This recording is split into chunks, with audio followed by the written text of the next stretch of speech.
Hello there, everybody.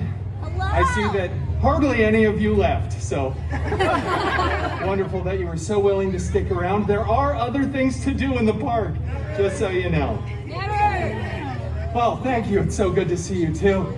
Everybody here knows that we've already done one story. Are we ready for a second? Yeah. I love how energetic everybody is. This story that I'm going to do today is a mashup of a beloved bedtime story and a very profitable licensing agreement. This story is CinderPool.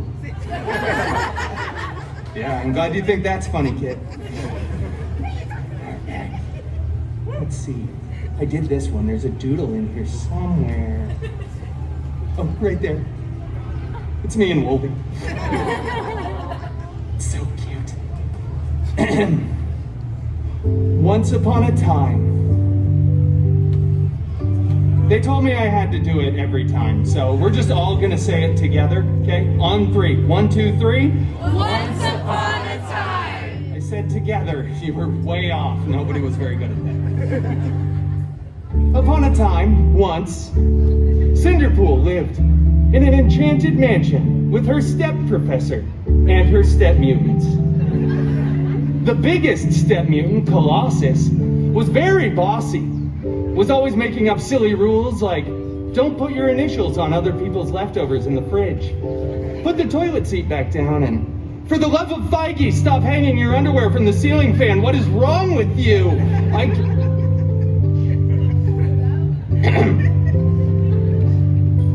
The other step mutant, Negasonic Teenage Warhead, was always texting and rolling her eyes.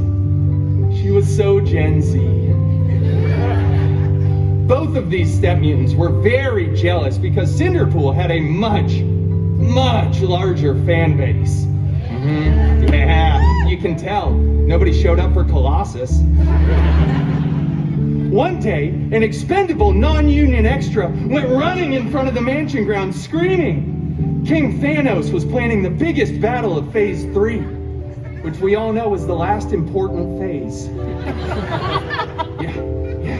CinderPool desperately wanted to go to the big battle. He went to Colossus and begged, but Colossus said, "No, it is too dangerous, and CinderPool is not a good part of the team." Then Colossus ripped apart CinderPool's favorite and cleanest costume, and Negasonic blasted it with her mind powers, which was so cool. She's so Gen Z. On fleek, no cap, Sigma. CinderPool was distraught and very exposed.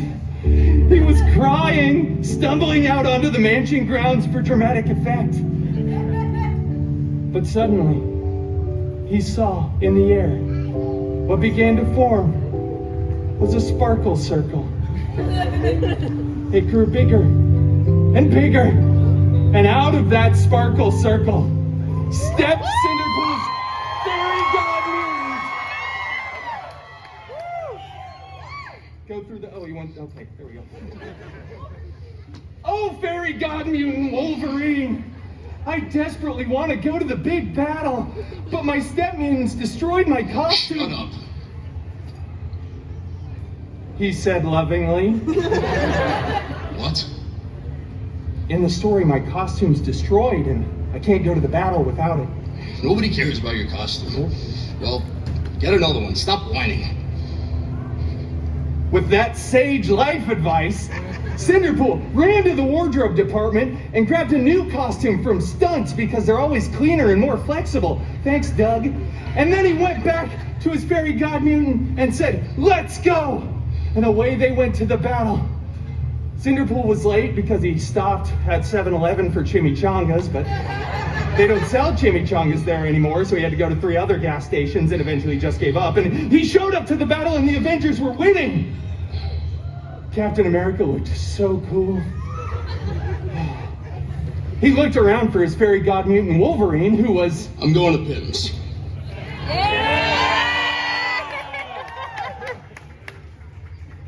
Okay. Well, anyway, CinderPool surveyed the battlefield to see how he could help. He saw, right on the stairs of an alien ship, a single gold glove. CinderPool picked that glove up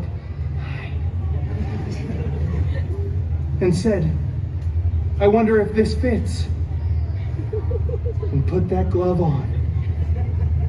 After some buzzing, whirring, and clicking, it was a perfect fit. Tony Stark looked over and started screaming, "Take that off! What are you doing?" All the other Avengers started running too. Tony's still over there crying. "No, this is my moment. I don't want to be in this franchise anymore. Do not snap!" So CinderPool snapped. Both physically and mentally. Yeah, he does that all the time. He actually just kept snapping. It was awesome. People were disappearing, reappearing. They were crying. Dogs were falling out of the sky. It was a big thing. But eventually, CinderPool stopped. Everyone was back. Except, of course, the people that talk at the movie theater. We didn't want them back. Yeah, you know, you were all there. CinderPool was the real hero. At this moment, all the Avengers tackled CinderPool to the ground, ripped the glove off of him, blah, blah, blah. When they remade the movie years later, Tony Stark gets to be the big sacrificial hero, and it goes on to become the most profitable film in the entire Feige universe, the FCU. Did I add a letter again? But it's okay, because CinderPool went on to start his own film franchise, which will be way more profitable, and eventually they will invite CinderPool back for the Avengers Endgame 2, Electric Boogaloo. Oh. And it's gonna be so cool. Sorry, anyway, thank you all. That is the end game. The end game, it's a joke. Okay, thank you all for joining us. We'll see you at the next Storytime with Deadpool.